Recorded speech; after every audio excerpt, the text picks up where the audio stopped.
The morning sun cast long shadows across the auction yard in Clearwater, Kansas, as buyers gathered around livestock pens and farm equipment. But on this particular day in 1887, something darker was about to unfold. 4 young girls, ages 8 to 16, stood huddled together on a makeshift platform, their threadbare dresses barely adequate against the autumn chill. Their eyes held a mixture of terror and defiance as their uncle prepared to sell them to the highest bidder. Among the crowd stood Marcus Thornfield, a man whose weathered face and calloused hands spoke of years spent building one of the most successful cattle ranches in 3 counties. His steel-gray eyes took in the scene with growing fury, and when he opened his mouth to bid, his voice carried a rage that would echo through history. What happened next would transform not just 4 desperate lives, but challenge the very foundations of how society treated its most vulnerable members. Before we jump back in, tell us where you're tuning in from, and if this story touches you, make sure you're subscribed, because tomorrow I've saved something extra special for you. The autumn of 1887 had been particularly harsh in eastern Kansas. Drought had withered crops, cattle prices had plummeted, and desperation hung in the air like smoke from a dying fire. In the small farming community of Mill Creek, 20 miles south of Clearwater, the Henderson family had once been among the more prosperous residents. James Henderson had owned 40 acres of fertile bottomland, a modest but comfortable farmhouse, and the respect of his neighbors. But James Henderson was dead now, claimed by a fever that had swept through the county the previous winter, leaving behind 4 daughters and a mountain of debt that his brother, Silas, had been all too eager to inherit. 16-year-old Sarah Henderson pressed her back against the rough wooden wall of the auction barn, her arms wrapped protectively around her youngest sister, 8-year-old Lucy. Between them stood 14-year-old Emma and 12-year-old Kate, all 4 girls bearing the telltale signs of months spent under their uncle's care. Their dresses, once carefully mended by their late mother's loving hands, now hung in tatters. Their faces were gaunt from inadequate meals, and their eyes held the hollow look of children who had learned too early that the world could be cruel, beyond imagination. But beneath the fear and exhaustion, something else burned in Sarah's dark brown eyes, a fierce determination to protect her sisters, no matter the cost. "Remember what I told you," Sarah whispered urgently to her siblings, as the sound of approaching footsteps echoed through the barn. "Stay together. Don't let them separate us. Whatever happens, we're family." Emma, whose auburn hair caught what little light filtered through the barn's dirty windows, nodded grimly. At 14, she was old enough to understand exactly what their uncle intended, and the knowledge sat like a stone in her stomach. Kate, always the quiet one, simply gripped Lucy's hand tighter, her freckled face pale with fear. The barn door creaked open, and Silas Henderson stepped inside, followed by Thomas Whitmore, the auctioneer. Silas was a thin, sharp-featured man, whose smile never quite reached his eyes. Where his brother James had been known for his kindness and integrity, Silas Henderson had built his reputation on shrewd business dealings that often left others poorer while his own pockets grew heavier. "There they are," Silas said with false cheer, gesturing toward his nieces as if they were prize livestock. 4 healthy girls, all raised with proper farm training. The oldest can cook, clean, and manage a household. The younger ones are quick learners.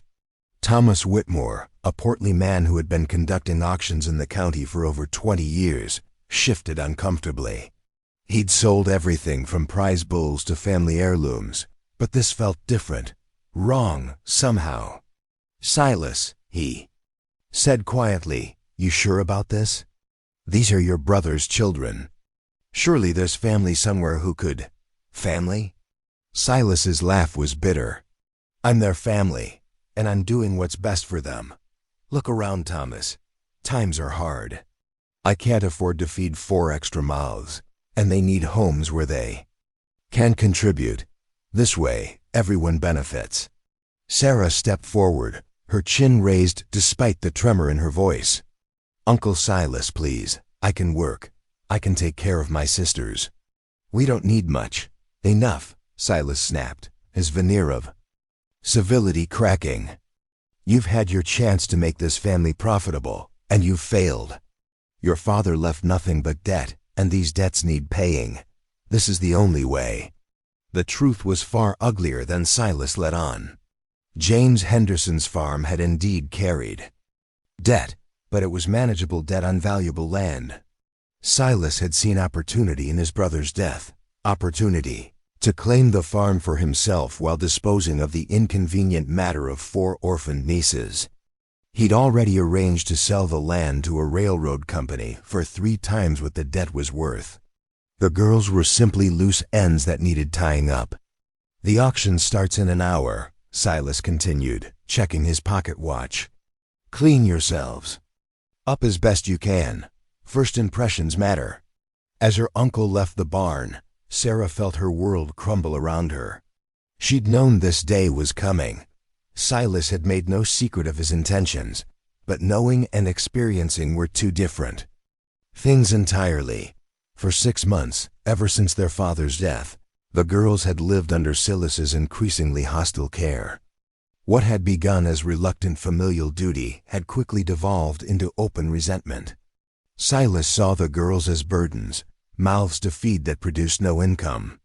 He'd cut their food rations, forced them to work dawn to dusk on his own failing farm, and made it clear that he considered them nothing more than property to be disposed of. Sarah had tried everything she could think of to change their circumstances.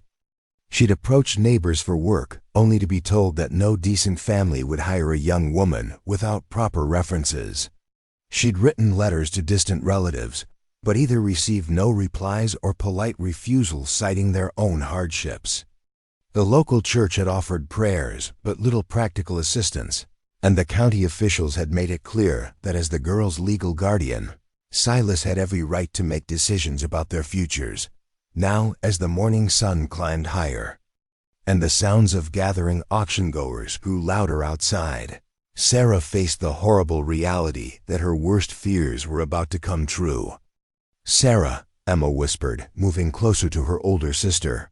"What if they separate us?" "What if they won't?" Sarah said with more conviction than she felt. "I won't let them."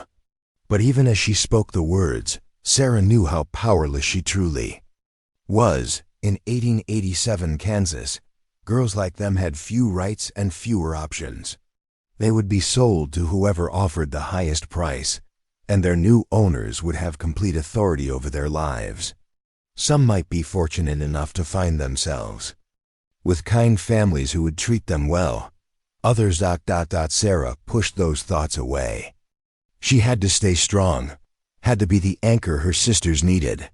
Their mother, Mary Henderson, had made Sarah promise on her deathbed to look after her younger siblings. It was a promise Sarah intended to keep, no matter what horrors lay ahead. Outside the barn, the auction yard was filling with people. Farmers looking for cheap labor, housewives seeking domestic help, and others whose intentions were far less honorable. The sight of 4 young girls being offered for sale had drawn attention from far beyond the usual local crowd. Among those gathering was a delegation from a textile mill in Wichita, representatives who specialized in acquiring young workers for the dangerous and poorly paid factory jobs that adult workers increasingly refused to accept.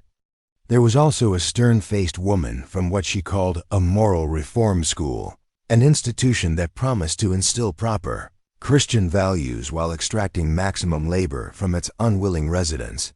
But perhaps most disturbing were the individual men who had traveled considerable distances after hearing about the auction. Men whose interest in acquiring young girls had nothing to do with honest labor or charitable intentions. As the appointed hour approached, Thomas Whitmore climbed onto the auctioneer's platform with obvious reluctance.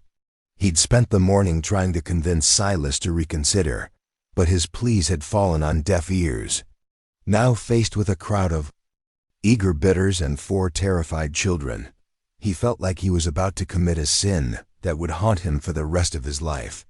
"Ladies and gentlemen," he began, his voice lacking its usual commanding presence, "we have before us today 4 sisters, orphaned by the recent passing of their father.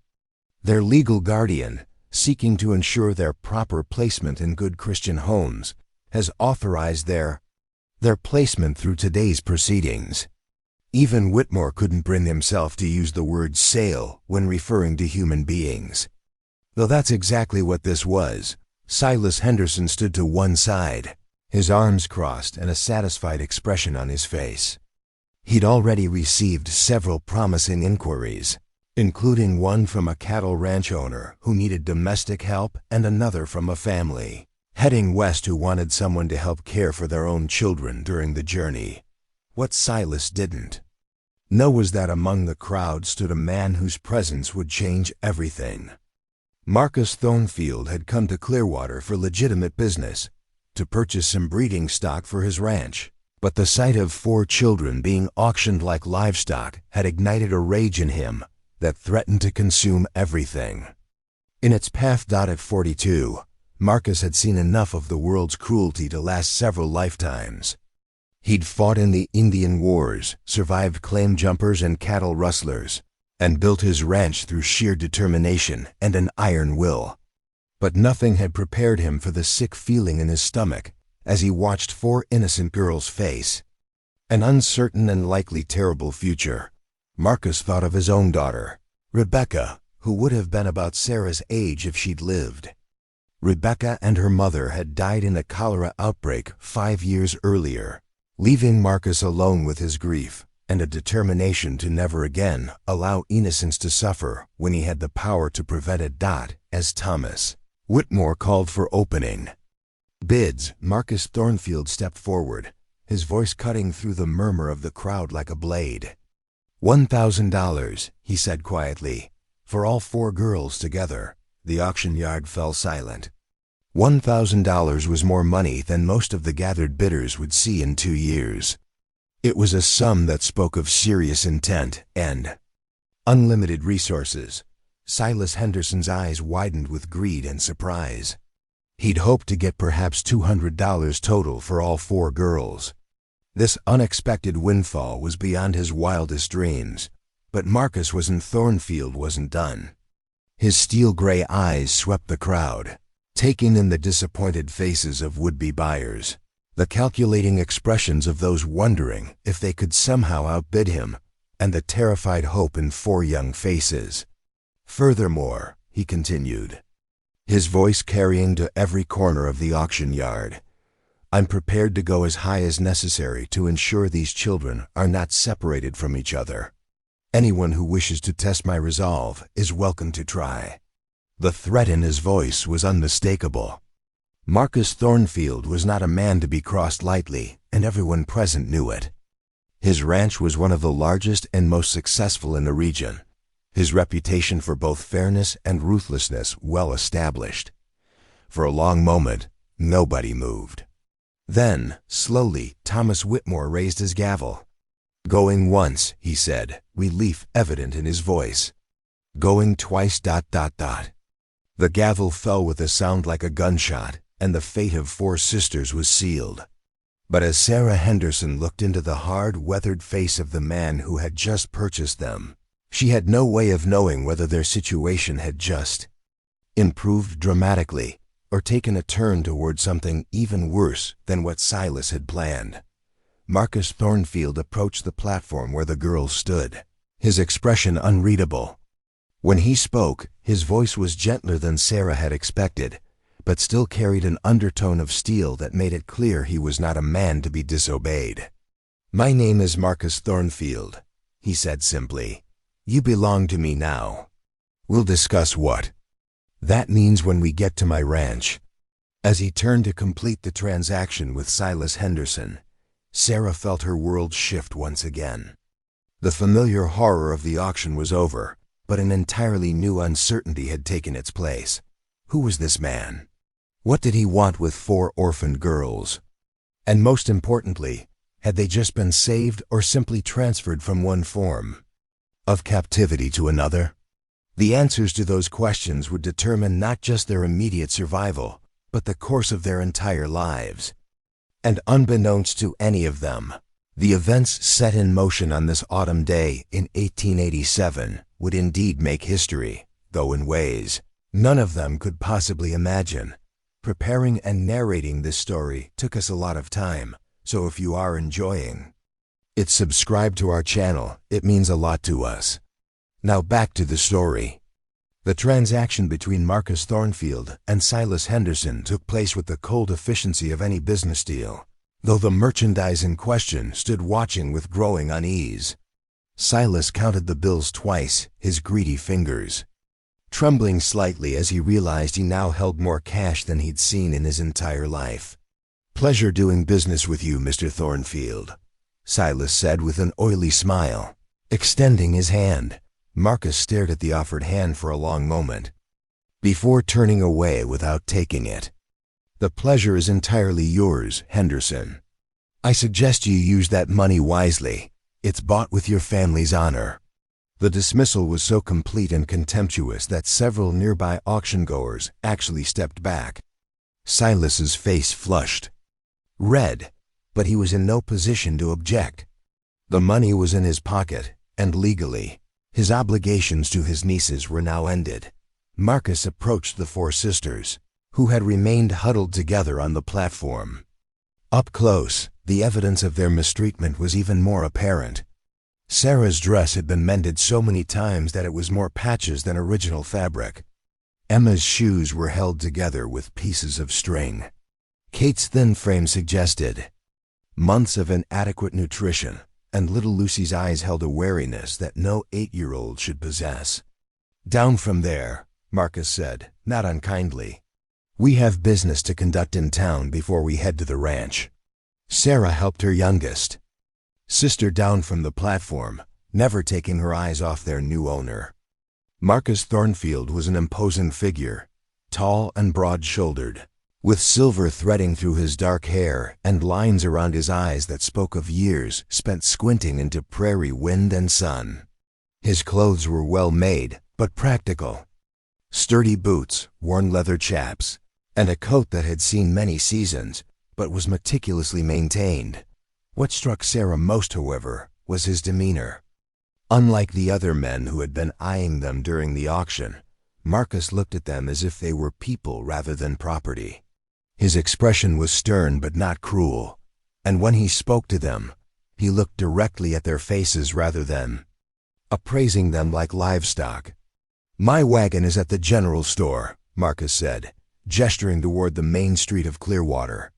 "We'll stop there first." As they walked through the town, Sarah became acutely aware of the stares and whispers that followed them. News of the auction had spread quickly, and the sight of the notorious Marcus Thornfield leading 4 young girls through town was certain to fuel gossip for weeks to come. Margaret Whitmore, the auctioneer's wife, stood outside the bakery and shook her head disapprovingly. "That man living alone on that big ranch with 4 young girls," she muttered to her companion. "It's not proper. Someone should speak to the sheriff." But her companion, an older woman named Helen Carter, who had known Marcus since he'd first arrived in the county, had a different perspective. "Marcus Thornfield is a good man who's seen more than his share of tragedy. If he's taken responsibility for those children, it's because he believes it's the right thing to do." Marcus seemed oblivious to the whispers, or perhaps he simply didn't care. He'd never been one to worry about the opinions of small-town gossips. His focus was entirely on the practical matters at hand. The general store was owned by William Patterson, a portly man who had been watching the auction from his store window. When Marcus entered with the 4 girls, Patterson's expression was carefully neutral, though his wife Martha made no effort to hide her curiosity. "Mr. Thornfield," Patterson said with professional courtesy, "what can I do for you today?" Marcus looked over the 4 sisters, taking mental inventory of their obvious needs. 4 complete outfits of clothing, including undergarments, shoes, and winter coats. Practical clothing, mind you, nothing fancy, but quality goods that will last. Patterson blinked in surprise. Outfitting 4 people was a significant purchase, especially for someone who had just spent $1,000 at auction. That's quite an order. Might take some time to gather everything. We have time, Marcus replied. Sarah, he turned to the eldest girl. Take your sisters and help Mrs. Patterson find what you need. Get proper measurements and don't skimp on sizes. Growing children need room to grow. Sarah hesitated, uncertain. In the months since their father's death, she'd grown accustomed to having every decision made for her, usually to her detriment. The idea of actually being consulted about their needs was foreign and somehow frightening. Go on, Marcus said, his voice gentler. You know what you and your sisters need better than anyone else. As the girls followed Martha Patterson toward the back of the store where the clothing was kept, Marcus turned his attention to other necessities. He purchased blankets, basic toiletries, and a collection of books that made Patterson raise his eyebrows in surprise. Planning to start a school, Mr. Thornfield? Patterson asked as he wrapped the books in brown paper. Education is never wasted, Marcus replied simply. These girls have had their schooling interrupted. That needs to be remedied. The comment revealed something important about Marcus's intentions, though he didn't elaborate. In an era when many people considered education for girls unnecessary beyond basic literacy, his commitment to their learning suggested plans that went far beyond simple domestic service. While the girls were being fitted for clothes, Marcus stepped outside to examine his wagon and horses. The journey to his ranch would take most of the day, and he wanted to ensure they could travel in relative comfort. His wagon was sturdy and well-maintained, with a canvas cover that would provide protection from wind and weather. Thomas Whitmore approached him, clearly troubled by the morning's events. Marcus, I hope you know what you're doing. Taking on 4 children, it's a big responsibility. Marcus secured a rope on his wagon before responding. Thomas, those weren't children being auctioned in there. They were prisoners being sold to the highest bidder. There's a difference. But what are your intentions? People are already talking. People always talk, Marcus interrupted. Let them. I sleep fine at night, knowing my conscience is clear. Can you say the same after what happened in there?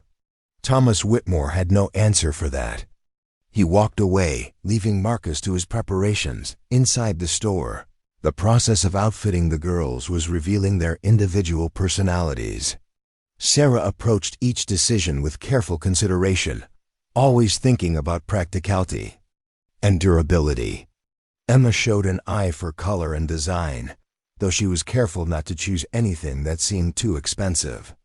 Kate was quiet and deferential, accepting whatever was suggested without complaint. And Lucy, despite her young age, had definite opinions about what she would and wouldn't wear. This one itches, Lucy declared, pulling at a wool dress that Martha Patterson had selected. Lucy, mind your manners, Sarah scolded gently, but Martha Patterson just laughed. She's right to speak up, the older woman said. Comfort matters when you're wearing something every day. Let's try this cotton blend instead. The kindness in Martha's voice was something the girls hadn't experienced in months. Silas Henderson had treated them like burdens, grudgingly providing the bare minimum while constantly reminding them of their unworthiness. This simple consideration of their comfort and preferences was almost overwhelming. As they tried on shoes, Emma found herself fighting back tears. The shoes that Martha had selected actually fit properly and were made of good leather that would last for years. After months of wearing shoes held together with string and prayer, the luxury of proper footwear seemed almost impossible. You certain Mr. Thornfield wants us to have all this? Sarah asked Martha quietly. It seems like so much. Martha Patterson studied the serious young woman before her. At 16, Sarah Henderson had been forced to grow up far too quickly, taking on responsibilities that should have belonged to adults. Her concern about the cost of their clothing spoke to a lifetime of having to worry about money and resources. "Child," Martha said gently, "Marcus Thornfield is one of the wealthiest men in 3 counties. This purchase, significant as it seems, to you is barely a fraction of what he spends on feed for his cattle in a single month. He's not buying these things because he has to. He's buying them because he wants to." The distinction was important, though Sarah wasn't sure she fully understood it yet. The idea that someone might spend money on them simply because they wanted to provide for their comfort was so foreign to her recent experience that she could barely process it. When the shopping was complete, the transformation was remarkable. The 4 sisters now wore sturdy traveling dresses in practical colors, warm woolen coats, and shoes that actually fit. Their hair had been brushed and properly arranged by Martha Patterson, and for the first time in months, they looked like children rather than refugees. Marcus returned to the store and nodded approvingly at the sight of them. "Much better. You look like respectable young ladies now." The compliment brought a flush to Sarah's cheeks.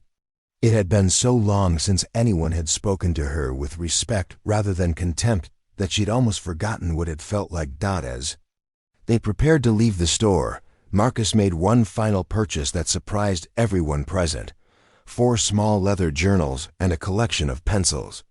"What are those for?" Emma asked curiously. "Writing," Marcus replied matter-of-factly. "Every person should have a place to record their thoughts and experiences. These belong to you." The gesture was both simple and profound. In giving each girl her own journal, Marcus was acknowledging their individual worth and their right to have private thoughts and feelings. It was a level of respect that none of them had expected. The loading of the wagon was accomplished quickly, with Marcus demonstrating the same efficiency he applied to all practical matters. The girls' few possessions from their time with Silas, mostly items that had belonged to their parents, were carefully secured alongside their new purchases. As they prepared to depart Clearwater, Sarah took one last look at the auction yard where their lives had been forever changed. The platform where they had stood that morning was now empty, but other auctions would follow. Other desperate people would be forced to sell whatever they had, including sometimes themselves or their children. The thought filled her with a mixture of sadness and determination. Somehow, she resolved, she would find a way to ensure that what had happened to them never happened to other children. It was a vow that would shape the rest of her life, though she had no way of knowing it at the time. Marcus helped each of the girls into the wagon, making sure they were comfortably settled among the blankets and supplies. Lucy, exhausted by the emotional turmoil of the day, was asleep almost before the wagon began moving. Kate sat quietly, clutching her new journal like a lifeline. Emma watched the passing landscape with wide eyes, and Sarah remained alert and watchful, still not entirely trusting their apparent good fortune. As Clearwater disappeared behind them, Marcus began to talk about his ranch, not in detail, but enough to give the girls some idea of what to expect. He spoke of wide pastures and cattle, of a large house that had been empty too long, and of work that needed doing but wouldn't be beyond their capabilities. "What will you expect from us?" Sarah asked directly. It was the question that had been weighing on all their minds. Marcus was quiet for a long moment, considering how to answer. "I expect you to conduct yourselves as young ladies should. I expect you to contribute to the household according to your abilities. I expect you to continue your education and to use the opportunities you'll be given to better yourselves. And in return?" Sarah pressed, needing to understand the terms of their arrangement. "In return," Marcus said, "you'll have a home, food, clothing, education, and protection. You'll be treated as members of my household, not as servants or property." The promise seemed too good to be true, but something in Marcus's voice convinced Sarah that he meant every word. For the first time since her father's death, she allowed herself to hope that their future might hold something other than hardship and despair. As the wagon rolled across the Kansas prairie toward an uncertain but promising future, none of them could have imagined that this journey would be the beginning of something far greater than personal salvation. The seeds of a revolution in how society treated its most vulnerable members were being planted with every mile they traveled. Though it would be years before the full magnitude of their impact became clear, the sun was beginning to set, painting the sky in shades of gold and crimson when the Thornfield Ranch finally came into view. What the four sisters saw there would challenge everything they thought they knew about their place in the world and begin the transformation that would indeed make history. The Thornfield Ranch sprawled across the horizon like a small kingdom carved from the Kansas prairie. As their wagon crested the final hill, the four sisters caught their first glimpse of what would become their new home, and the sight left them speechless. The main house stood 3 stories tall, built from locally quarried limestone that gleamed golden in the setting sun. Wide porches wrapped around both the first and second floors, supported by elegant columns that spoke of architectural ambition far beyond the typical frontier dwelling. Carefully tended gardens surrounded the house, even in late autumn, showing evidence of meticulous care and planning. But it wasn't just the house that impressed them. It was the scope of the entire operation. Barns, corrals, and outbuildings stretched in every direction, all connected by well-maintained roads and pathways. Hundreds of cattle dotted the visible pastures, their sleek coats indicating careful breeding and good nutrition. Everything they could see spoke of prosperity, organization, and success on a scale none of them had imagined. "This is where we're going to live?" Lucy whispered, her 8-year-old mind struggling to process the grandeur before them. "So it appears," Sarah replied, though her own voice held a note of disbelief. The contrast between this magnificence and the squalor they'd endured at Uncle Silas's farm was so stark it seemed impossible they were in the same world. As their wagon approached the main house, figures began emerging from various buildings. Ranch hands paused in their evening chores to watch the arrival, their faces curious but respectful. A woman appeared on the front porch, wiping her hands on an apron, and Sarah noticed that she looked genuinely pleased to see them coming. Marcus brought the wagon to a stop near the front steps and climbed down with the easy grace of a man who'd been mounting and dismounting horses and wagons his entire life. He moved around to help the girls down, his manner courteous but businesslike. "Welcome to the Double T," he said simply. "This is your home now." The woman from the porch approached them, and Sarah saw that she was perhaps 40 years old, with graying brown hair pulled back in a neat bun and kind eyes that crinkled at the corners from years of smiling. Her dress was simple but well made, and she carried herself with the confidence of someone comfortable in her position. "Girls," Marcus said, "this is Mrs. Eleanor Hartwell. She's been managing my household for the past 3 years. Eleanor, these are the Henderson sisters, Sarah, Emma, Kate, and Lucy." Mrs. Hartwell stepped forward with a warm smile that immediately put the girls more at ease. "Welcome, all of you. I'm so pleased to have young people in this house again. It's been far too quiet for far too long." Unlike the forced politeness they'd grown accustomed to, Mrs. Hartwell's warmth seemed genuine.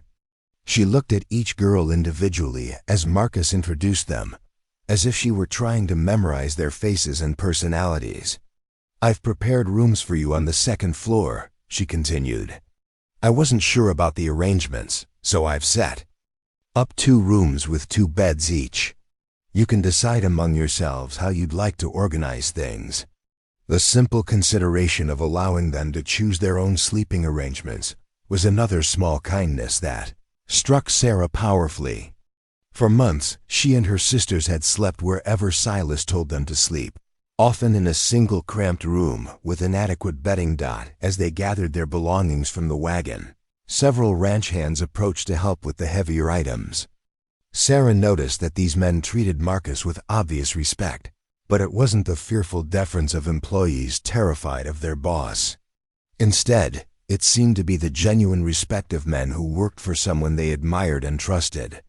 "Boss," one of the hands said, a weathered man with silver hair and gentle eyes, Want me to stable the horses?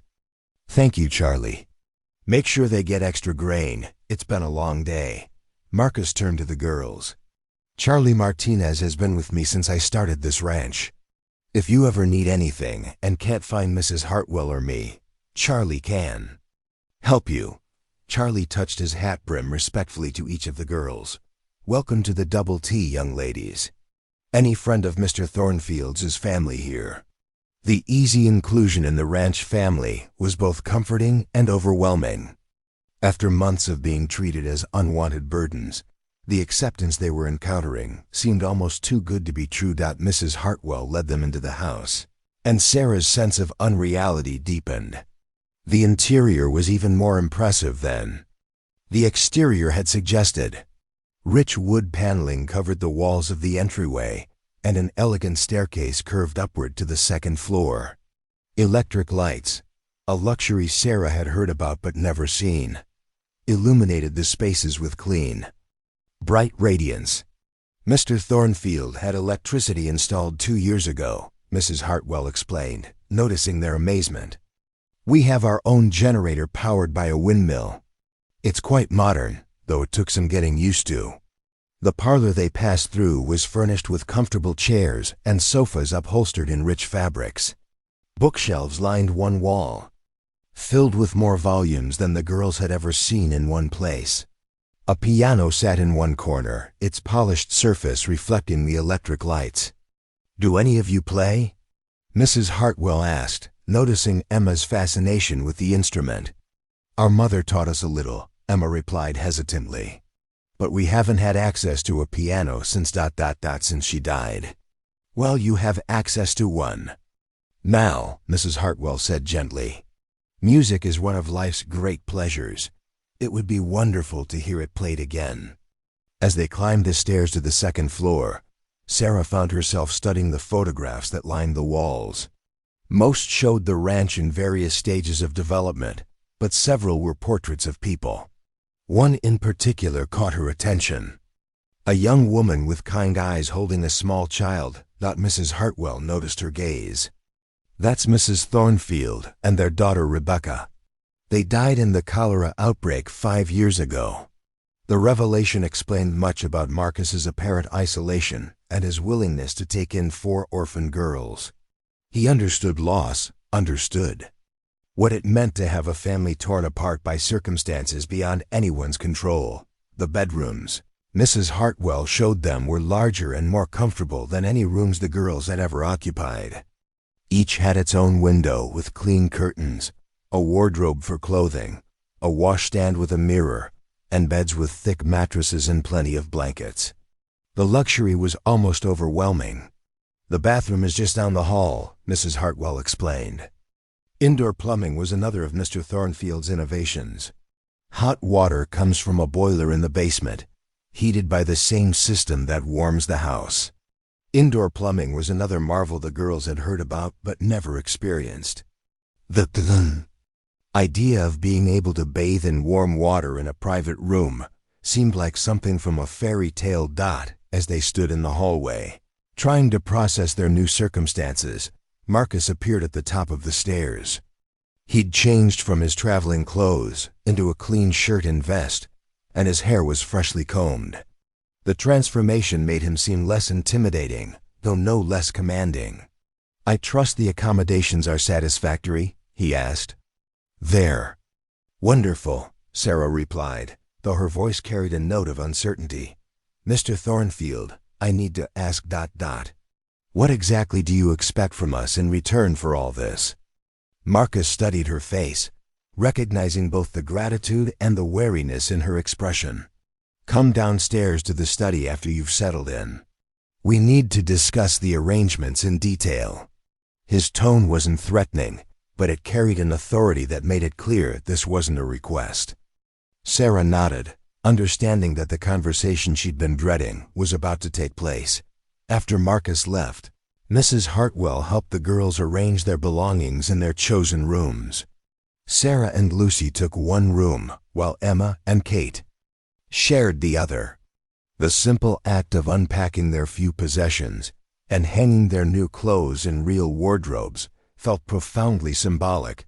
They were no longer traveling, no longer temporary residents somewhere. This was apparently home. "Mrs. Hartwell," Sarah said as they finished organizing their things, "may I ask you something?" "Of course, dear. What kind of man is Mr. Thornfield? I mean, what should we expect from him?" Mrs. Hartwell sat down. On the edge of one of the beds, her expression thoughtful.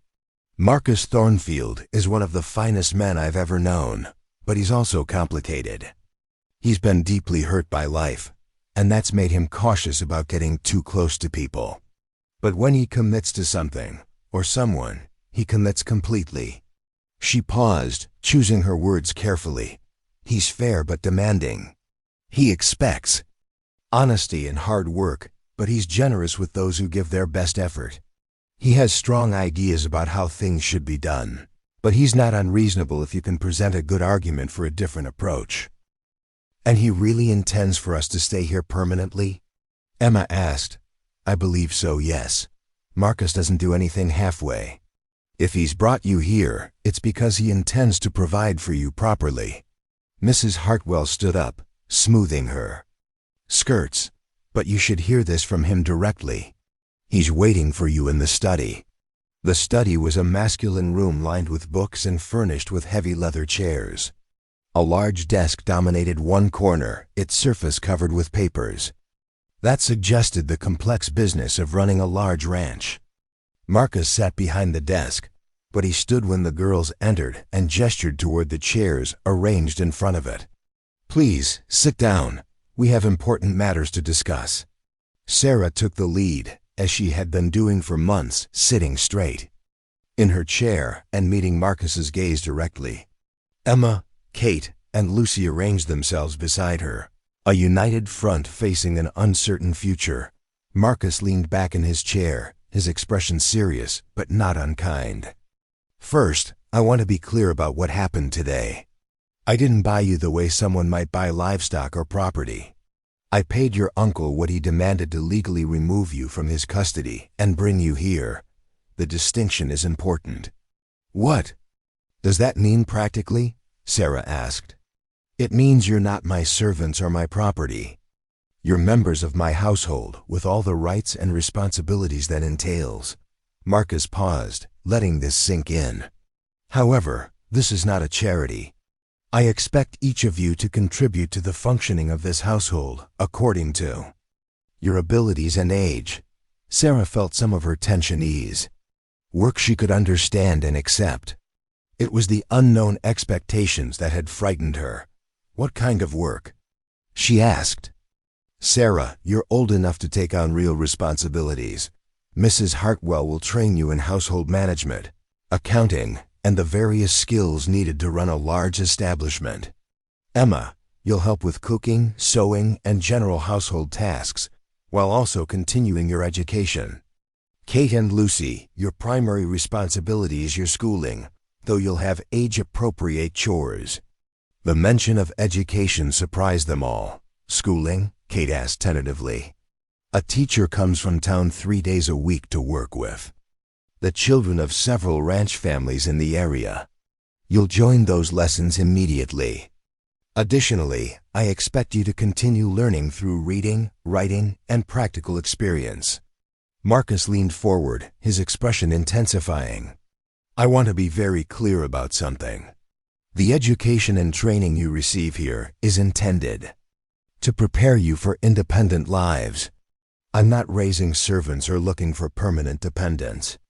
My goal is to give you the skills and knowledge you'll need to make your own choices about your futures when you're old enough to do so." The concept was revolutionary. Most people in their circumstances would be fortunate to find stable employment as domestic servants. The idea of being educated and trained for independence was almost beyond their comprehension. "And if we don't live up to your expectations?" Sarah asked, voicing the fear that haunted all of them. Marcus's expression softened slightly. "Then we'll work together to figure out what needs to change. I'm not looking for perfection, Sarah. I'm looking for effort and honesty. As long as you're trying your best and dealing with me truthfully, we'll find a way to make this work." The promise was both reassuring and daunting. They were being offered an opportunity that was far beyond anything they had dared to hope for. But it came with expectations and responsibilities that felt overwhelming. As the conversation continued, covering practical matters like daily routines, household rules, and educational schedules, Sarah found herself studying Marcus's face, trying to understand his motivations. Why would a successful, wealthy man take on the burden of raising 4 orphan girls? What did he hope to gain from the arrangement? The questions would continue to trouble her for weeks to come, even as she began to settle into their new life. Trust, she was learning, was something that had to be built slowly, one day at a time. But for the first time in months, she was beginning to believe that building that trust might actually be possible. Outside the study windows, night was falling over the Kansas prairie, and with it came the promise of a new beginning for 4 sisters who had been given a chance they never expected to receive. 3 weeks into their new life at the Double T Ranch, the Henderson sisters had settled into routines that would have seemed impossible during their darkest days with Uncle Silas. Each morning began before dawn with the gentle sound of Mrs. Hartwell moving through the house, lighting fires and preparing breakfast. For the first time in months, the girls woke not to harsh commands and empty stomachs, but to the smell of bacon frying and fresh bread baking. Sarah had taken to rising early to help Mrs. Hartwell with breakfast preparations, a decision that revealed as much about her character as her circumstances. Despite being told she was no longer a servant, she couldn't shake the ingrained need to contribute, to prove her worth through labor. "You don't need to do this, dear," Mrs. Hartwell said gently as Sarah appeared in the kitchen for the 3rd consecutive morning at 5:30. "Mr. Thornfield specifically said you were to focus on your education." "I know," Sarah replied, tying an apron around her waist with practiced efficiency. "But I need to understand how a household like this operates. And besides, I've been cooking since I was 12. It feels wrong to sit idle while others work." Mrs. Hartwell smiled, recognizing the mixture of pride and insecurity that drove the girl's determination. "Very well, but we'll call it part of your education in household management. Mr. Thornfield wants you to understand every aspect of running an establishment like this." As they worked together, Mrs. Hartwell began sharing the complexities of managing a ranch household that employed dozens of people and entertained business associates from across the region. The scale of operations was staggering to Sarah, who had never imagined that a single household could require such elaborate organization. "We go through 60 pounds of flour a week," Mrs. Hartwell explained as they kneaded dough for the days. "Bread. During roundup season, we feed up to 40 men 3 meals a day. It requires planning weeks in advance and precise coordination with the supply wagons that come from town." Sarah absorbed every detail, her mind cataloging information about inventory management, seasonal variations in workforce, and the delicate balance between quality and cost that determined whether a ranch household ran efficiently or wastefully. Meanwhile, Emma was discovering her own path through music.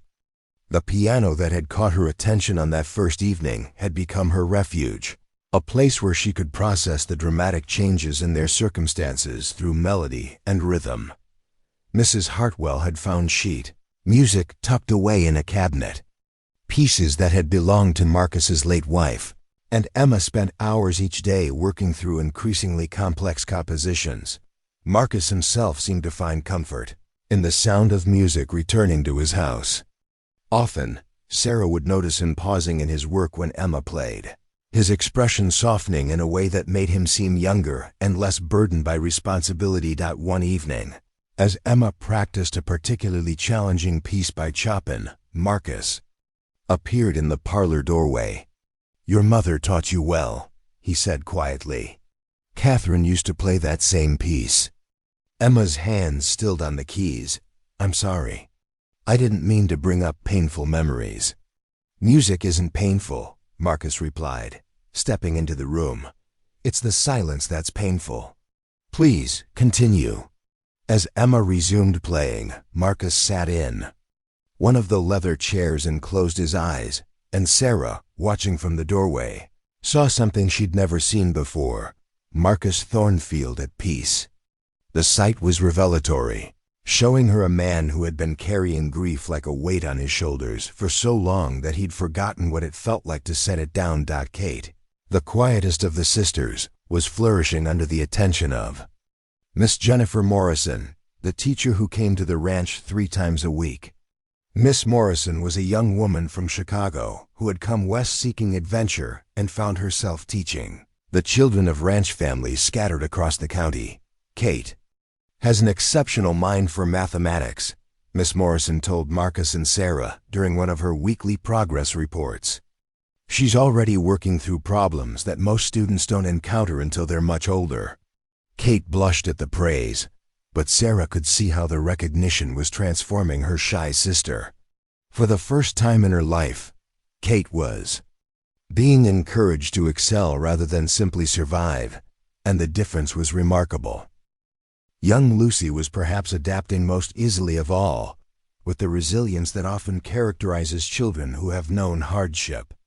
She had attached herself to Charlie Martinez, the elderly ranch hand who had welcomed them on their first day. Following him around the ranch and absorbing his gentle lessons about horses, cattle, and the rhythms of ranch life. "That little one's got the touch," Charlie told Marcus one afternoon as they watched Lucy confidently approach a horse that had been skittish with everyone else. "Animals trust her instinctively. It's a rare gift." Marcus nodded, filing away this observation. He was beginning to see each girl's individual strengths and interests, information that would prove crucial in the plans he was secretly developing for their futures. But it was during the evening meals that the real transformation in their relationships became apparent. What had begun as formal, careful conversations had gradually evolved into genuine family discussions. The girls, initially afraid to speak unless spoken to, were beginning to voice opinions, ask questions, and even occasionally disagree with Marcus's statements. "I don't understand why women can't attend the agricultural college in Manhattan," Emma said one evening, responding to Marcus's mention of new farming techniques being developed there. "Surely women who run farm households need to understand these innovations as much as men do." The comment came during a discussion of modern agricultural methods, and Sarah held her breath, waiting for Marcus to respond to what could be seen as inappropriate boldness from a 14-year-old girl. Instead, Marcus set down his fork and looked at Emma with genuine interest. "That's an excellent point. What other institutions do you think should be open to women that currently aren't?" The question launched a discussion that continued for over an hour, covering topics from medical training to legal education to business management. Marcus didn't simply tolerate their opinions. He actively encouraged them, challenging the girls to think more deeply and defend their positions with logic and evidence. These conversations were reshaping Sarah's understanding of their benefactor. The man who had seemed so stern and intimidating at the auction was revealing himself to be genuinely interested in their thoughts and development. He treated their ideas with the same seriousness he would give to discussions with other adults, a respect that was both flattering and empowering. One particularly memorable evening, Kate shyly presented Marcus with a mathematical proof she had worked out independently, demonstrating that the ranch's current method of calculating feed costs was less efficient than an alternative approach she had devised. Marcus studied her work carefully, checking her calculations and following her logic. "This is excellent work, Kate. Have you shown this to Mrs. Hartwell? She handles our household accounts." The next day, Kate found herself explaining her mathematical insights to Mrs. Hartwell, who immediately implemented the new calculation method and praised Kate's ingenuity. For a 12-year-old girl who had spent months being told she was worthless, the experience was transformative. But perhaps the most significant development came 3 weeks after their arrival, when Marcus made an announcement that would change everything. "I've been corresponding with colleagues in Denver and Kansas City," he said during dinner one evening. There are developments happening in education and social reform that I believe you should be aware of." He paused, clearly choosing his words carefully. "There's a growing movement of people who believe that society has an obligation to protect and educate all children, regardless of their circumstances.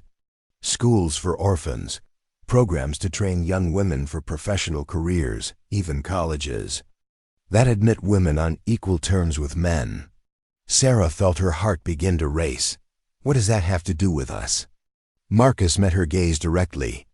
"I've been invited to attend a conference in Denver next month about establishing educational institutions for displaced children.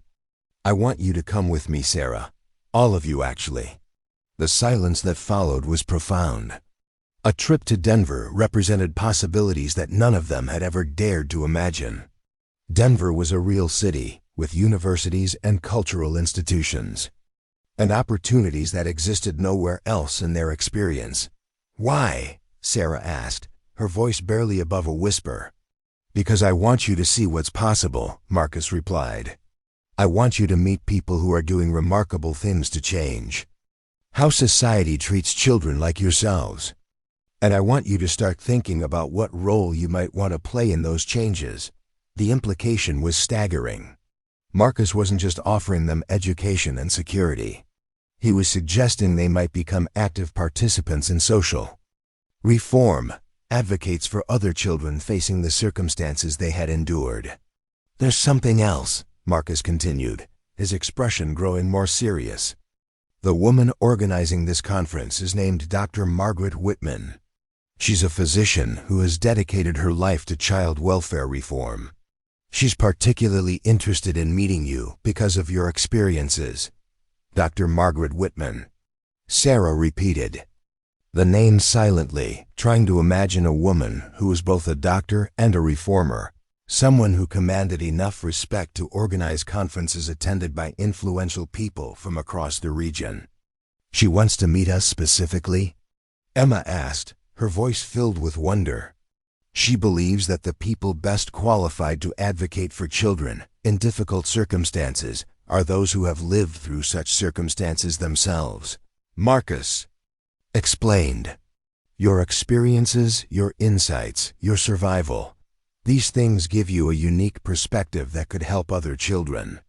The conversation continued late into the evening, with Marcus explaining more about the reform movement, the challenges facing orphaned and abandoned children across the country, and the efforts being made to create systematic solutions rather than relying on charity and luck.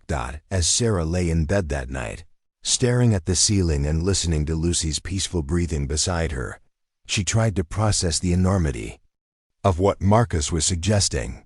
3 weeks ago, she had been a desperate girl hunting rabbits in a blizzard, facing starvation and the auction block.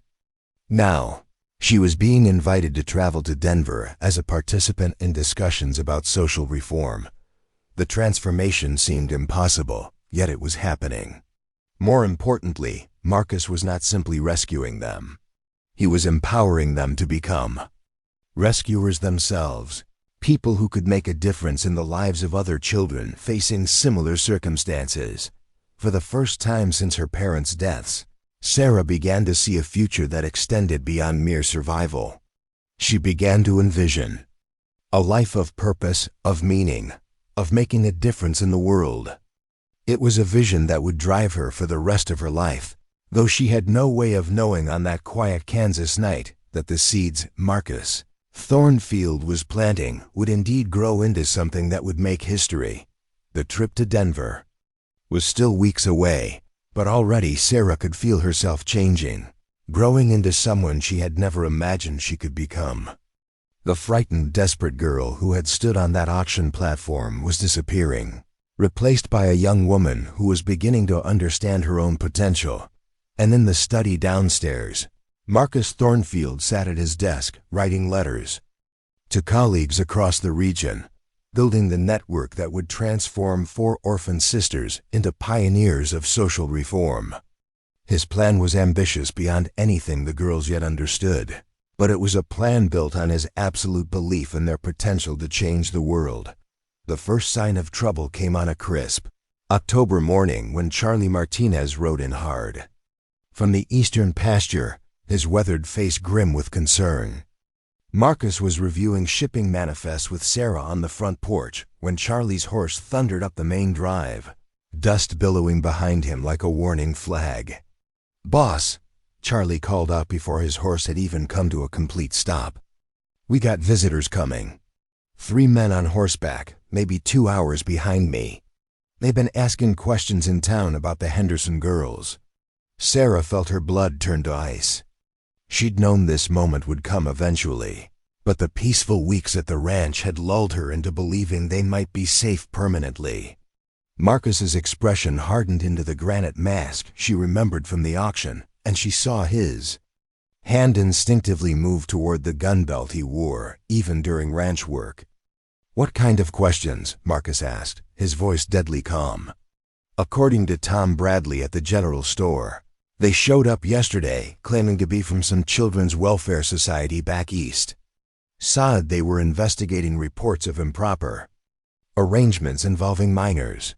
Charlie spat into the dust, his disgust evident. Tom said they had official-looking papers and fancy clothes, but something about them didn't sit right. Mrs. Hartwell appeared in the doorway, drawn by the urgency in Charlie's voice. "What's happening?" "Trouble," Marcus replied tersely. "Eleanor, gather the other girls inside.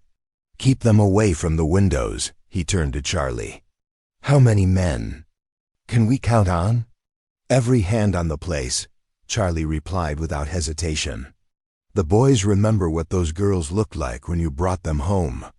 Ain't a man among us who'd stand by and let them be taken back to that."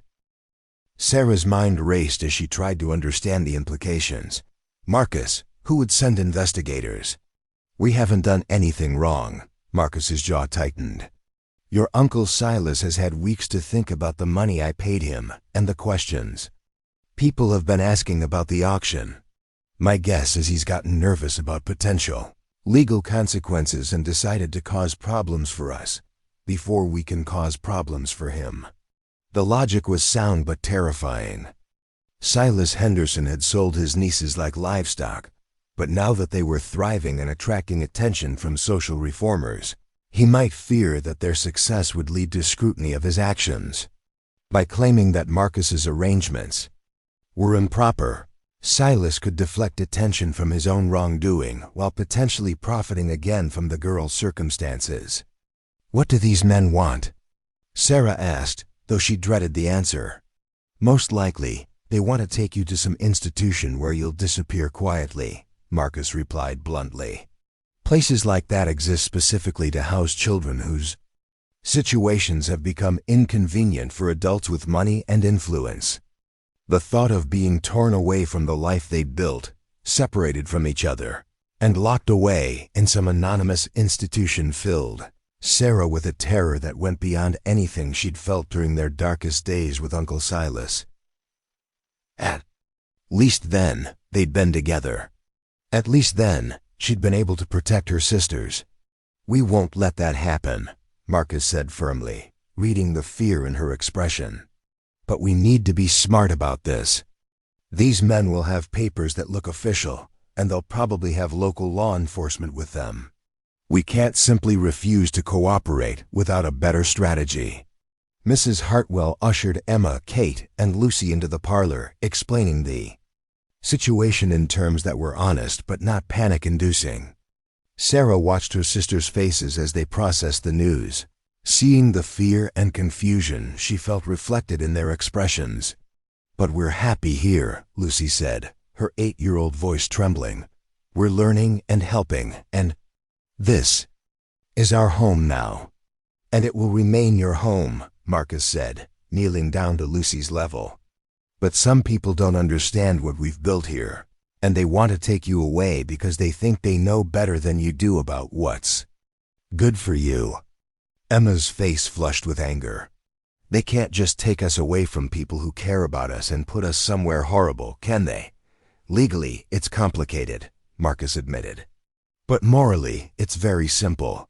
No one has the right to destroy A family that's working and thriving just because it doesn't fit their narrow definition of proper. Over the next hour, Marcus transformed from benevolent guardian into military commander, organizing the ranch's defenses with the efficiency of someone who had faced hostile forces before. He sent riders to alert neighboring ranchers, dispatched messages to allies in town, and prepared legal documents that established the girls' status as members of his household. "Sarah," he said, calling her aside as the preparations continued, "I need you to understand something important. What's about to happen here is bigger than just protecting you and your sisters. It's about establishing a precedent." Sarah frowned.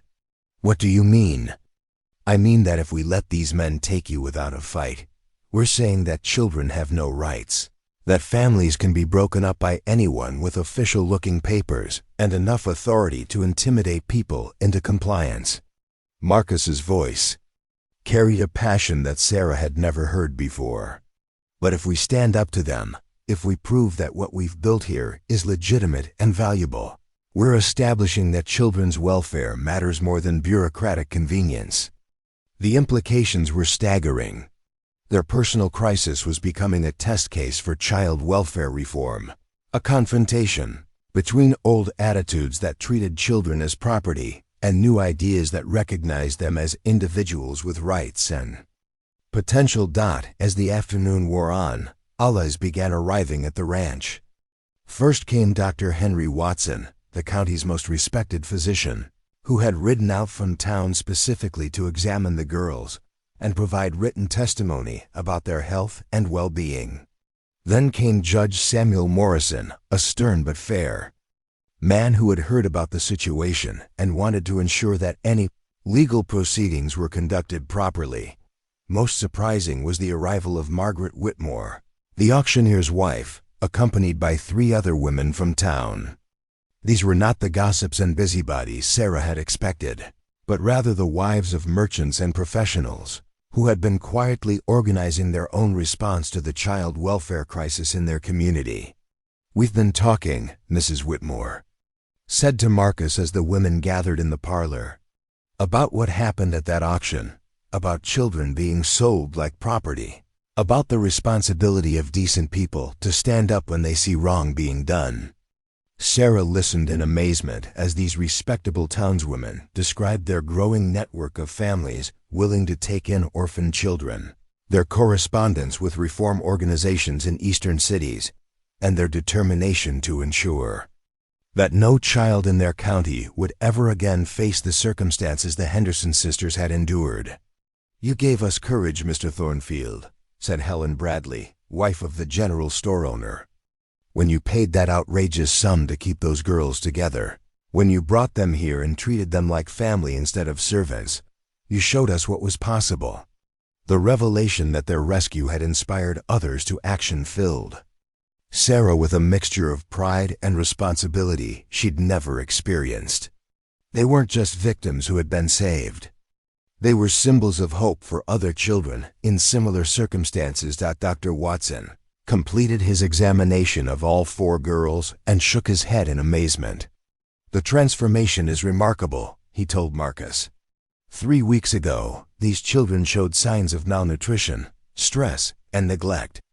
Today, they're healthy, well-nourished, and clearly thriving. Anyone who claims this arrangement is harmful to them is either ignorant or deliberately malicious. Judge Morrison spent an hour reviewing the legal documents Marcus had prepared, asking pointed questions about the girls' education, their living arrangements, and their future prospects. When he finished, his expression was grim but determined. "Marcus, I'll be frank with you. These investigators will have papers that give them broad authority to remove children from situations they deem unsuitable. But they'll have to convince me that this situation is unsuitable, and based on what I've seen here today, that's going to be very difficult." As evening approached, scouts reported that the 3 investigators had reached town and were meeting with Sheriff Collins. The confrontation Sarah had been dreading was now just hours away. "What happens if they have the legal authority to take us?" Emma asked during dinner, voicing the fear they all shared. Marcus set down his fork and looked at each of the girls in turn. Then we fight it in court. And if we lose in court, we take the fight to the newspapers. And if the newspapers won't listen, we take it to the reform organizations in Denver and Kansas City and Chicago. And if none of that works? Kay asked. Quietly, Marcus's expression grew fierce. Then we prove that some things are worth fighting for regardless of what the law says. But it won't come to that. Too many people have invested too much in proving that children deserve better than what you were facing. Late that evening, as the household prepared for what would undoubtedly be a challenging confrontation the next day, Sarah found herself alone with Marcus in his study. The man who had seemed so intimidating at the auction now felt like the father she'd lost, and she struggled to find words for the gratitude and fear that filled her heart. "Marcus," she said finally, "I need you to know that whatever happens tomorrow, these weeks here have changed us. Not just because of the comfort and security, but because of the way you've treated us. Like we matter. Like our thoughts and feelings. And futures are important." Marcus looked up from the legal documents he'd been reviewing, his expression softening. "Sarah, you've always mattered. The tragedy is that it took so long for someone to show you that. If they take us away—" "They won't," Marcus interrupted firmly. "But even if they tried, you're not the same girls who stood on that auction platform. You know your worth now. You know what you're capable of. No one can take that away from you." As Sarah climbed the stairs to her room, she found her sisters already gathered in the hallway, their faces reflecting the same mixture of fear and determination she felt. Tomorrow would bring a test of everything they'd built together, but tonight they were still a family. Outside, guards maintained watch over the ranch, and in town, allies prepared for the legal and political battle that would determine not just the fate of four sisters, but the future of child welfare reform in Kansas. The stakes had never been higher, and the outcome would indeed make history, though not in the way any of them expected. The threat they faced was real and immediate, but it was also an opportunity to prove that the changes Marcus had begun at the Double T Ranch were more than just one man's act of charity. They were the beginning of a revolution in how society treated its most vulnerable members. And that revolution was about to face its first major test. The confrontation came at exactly 9 o'clock the next morning, announced by the thunder of hoofbeats and the jingle of harness as Sheriff Collins arrived with the 3 investigators in tow. From the parlor window, Sarah watched the procession approach. 4 men on horseback, their bearing official and their intentions unmistakable. The lead investigator was a thin, sharp-featured man in expensive Eastern suit who carried himself with the arrogance of someone accustomed to having his authority unquestioned. His companions were cut from similar cloth, well-dressed, well-fed men who radiated the kind of bureaucratic power that could destroy lives with a stroke of a pen. Marcus met them on the front porch, flanked by Judge Morrison and Dr. Watson. His stance was relaxed but ready, like a predator preparing to defend its territory. Behind him, the ranch hands had positioned themselves at strategic points around the yard, their presence a silent reminder that this was not neutral ground. "Mr. Thornfield," Sheriff Collins said, clearly uncomfortable with his role, "these gentlemen are from the Interstate Child Welfare Commission. They have some questions about the Henderson girls." The lead investigator stepped forward, consulting a leather portfolio filled with official-looking documents. "I am Inspector Harrison Vale from the Commission's Kansas Bureau. We've received reports of irregularities in the placement of 4 minor children, and we're here to conduct a proper investigation." Marcus's voice was dangerously calm. "What kind of irregularities, Inspector?" Vale's smile was thin and cold. "Reports suggest that these children were acquired through improper channels and are being held in circumstances that may not serve their best interests. The Commission has a responsibility to ensure that all orphan children receive appropriate care through recognized institutions. And who exactly filed these reports?" Judge Morrison interjected, his judicial authority evident in every word.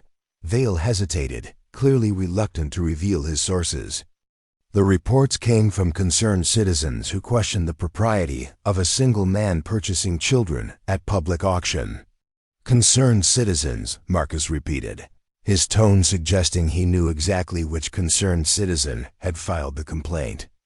Would one of those citizens happen to be Silas Henderson? The slight flush in Vale's cheeks confirmed Marcus's suspicion. The identity of our informants is confidential, but I can assure you that our investigation is thorough and impartial. Dr. Watson stepped forward, his medical bag in hand. Inspector, I've just completed a comprehensive examination of all 4 children. Would you like to review my findings before we proceed? Vale waved dismissively. The physical condition of the children is not our primary concern. Our mandate is to ensure proper moral and social development, which requires placement in appropriate institutional settings. Institutional settings, Sarah repeated, unable to keep the contempt from her voice as she stepped onto the porch. You mean places where children are locked away and forgotten, where they're trained to be grateful for scraps and taught to never expect anything better. Vale's expression hardened as he took in Sarah's appearance. The transformation from the ragged, desperate girl of the auction to the confident, well-dressed young woman before him was clearly not what he'd expected to find. Young lady, you're 16 years old. You're hardly qualified to judge what's in your own best interest, let alone that of your siblings. The condescension in his voice ignited something fierce in Sarah's chest. I'm qualified by experience, Inspector. I know what it's like to be hungry, to be treated like property, to have adults make decisions about my life based on what's convenient for them rather than what's good for me. That's enough, Vale snapped. Children are not competent to make such decisions. That's precisely why institutions like ours exist. Judge Morrison cleared his throat, his expression stern. Inspector Vale, perhaps you'd like to explain exactly what authority gives you the right to remove children from a situation where they're clearly thriving. Vale produced another document from his portfolio. Federal Mandate 247B grants the Interstate Child Welfare Commission broad authority to investigate and rectify situations involving the improper placement of minors across state lines. But these children haven't crossed state lines, Dr. Watson pointed out. They've moved. Perhaps 60 miles within Kansas. The irregularity of their placement triggers our jurisdiction regardless, Vale replied smoothly. Mr. Henderson has filed a formal complaint stating that his nieces were taken from his custody through coercion and fraud. Marcus laughed, a sound devoid of humor. Coercion? I paid him more money than he'd see in 5 years for the privilege of removing 4 children from his abuse. If that's coercion, then every business transaction in America is fraudulent. Nevertheless, Vale continued, the Commission has determined that these children require placement in an appropriate facility, where they can receive proper moral instruction and vocational training. What kind of facility? Emma asked, stepping up beside Sarah on the porch. Vale's smile was coldly professional. The Riverside Children's Home in Kansas City is a modern institution dedicated to the rehabilitation of wayward and displaced youth. The children would receive excellent care, moral instruction, and training in useful trades. Sarah felt her heart sink as she recognized the type of institution Vale was describing. Riverside Children's Home was undoubtedly one of those places where children disappeared into a system designed more to control them than to help them, where individuality was crushed in favor of conformity, and where moral instruction meant breaking spirits until compliance became automatic. And our education? Kate asked quietly. Our music lessons? Our mathematics studies? Vale waved dismissively. Practical training is far more valuable than academic pursuits for children in your circumstances. The girls would learn domestic skills, and if there were boys, they would learn manual trades. The casual dismissal of everything they'd accomplished. Everything they'd learned, everything they'd become, struck Sarah like a physical blow. This man saw them not as individuals with potential and dreams, but as problems to be processed through a system designed to produce compliant workers rather than thinking citizens. Marcus stepped closer to Vale, his presence suddenly menacing. "Inspector, I think you should see exactly what these children have accomplished in the few weeks they've been here, before you decide what's best for them." Over the next hour, Marcus led the investigators on a tour that was part demonstration and part challenge. They visited the schoolroom where Kate explained her mathematical innovations that had improved the ranch's efficiency. They saw Emma perform a complex piano piece that would have challenged students at any Eastern conservatory. They watched Lucy work with horses that had previously been considered difficult, demonstrating an intuitive understanding of animal behavior that amazed even experienced ranch hands. But it was Sarah's presentation that truly silenced the investigators. Standing in Marcus's study, surrounded by ledgers and correspondence, she presented a detailed analysis of household management that revealed not just competence but genuine expertise. "These are the weekly supply calculations for a workforce that varies from 20 to 40 men," Sarah explained, pointing to charts and graphs she'd prepared. "I've identified inefficiencies in our purchasing patterns and developed a system that reduces waste by approximately 15% while improving nutrition." She moved to another section of documents. "These letters are correspondence with reform organizations in Denver, Kansas City, and Chicago. Mr. Thornfield has been collaborating with child welfare advocates to develop new models for caring for displaced children, models based on education and empowerment rather than institutional control." Vale stared at the evidence of Sarah's competence with obvious discomfort. This was not the broken, grateful child he'd expected to find, but a young woman who was clearly thriving in ways that would be impossible in any institutional setting. "Furthermore," Sarah continued, her confidence growing, "we've been developing plans for a school here at the ranch, a place where other children in circumstances like ours could receive the kind of education and support that's transformed our lives." The revelation hit the investigators like a thunderbolt. Marcus wasn't just caring for 4 orphaned girls. He was pioneering a new approach to child welfare that threatened the entire institutional system that men like Vale represented. "That's preposterous," Vale sputtered. "Untrained children cannot possibly..." "Untrained?" Dr. Watson interrupted, producing his medical report. "Inspector, these children have made remarkable progress in every measurable category. Their health has improved dramatically, their educational achievements exceed those of most children their age, and their emotional development shows none of the trauma typically associated with institutional placement." Judge Morrison nodded in agreement. "Inspector Vale, I've reviewed the legal documents establishing these children's status in Mr. Thornfield's household. Everything appears to be in perfect order. Unless you can demonstrate actual harm or neglect, I see no legal justification for removing them."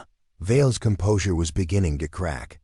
The situation was not developing as he'd expected, and the evidence of the children's success was undermining his entire argument. "There's another consideration," Marcus said quietly, producing a telegram he'd received that morning. "Dr. Margaret Whitman of the Denver Child Welfare Institute has formally requested that Sarah Henderson serve as a delegate to the National Conference on Child Welfare Reform next month." The telegram was real, and its implications were staggering. Sarah Henderson, the desperate girl who had been hunting rabbits in a blizzard just weeks ago, was being invited to participate in national discussions about child welfare policy.